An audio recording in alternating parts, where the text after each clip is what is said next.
তো প্রথমে আমি যে বইটা নিয়ে কথা বলবো এই বইয়ের নাম মাটিল্ডা। এটা একটা চিলড্রেন ফিকশন।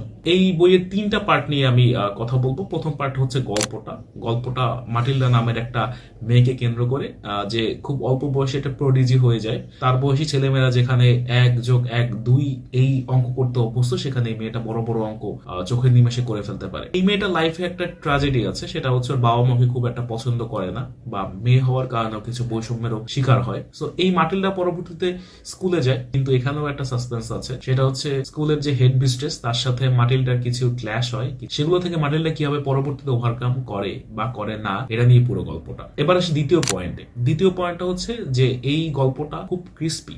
থার্ড পয়েন্টটা হচ্ছে এই বইটা সবার জন্য। সেন্স হচ্ছে, যেটা আমি একেবারে শুরুতেই বলেছিলাম, যে এই বইটা যারা পড়বে তারা অবশ্যই 8, 9, 10, 11, 12 বছরের ছেলে মেয়ে। কিন্তু আপনি যদি আমার মতো বয়সে এসেও পড়েন, বা আমার চেয়ে বড় বয়সেও যদি কেউ এসে পড়েন, আপনি আসলে বইটার সাথে কানেক্ট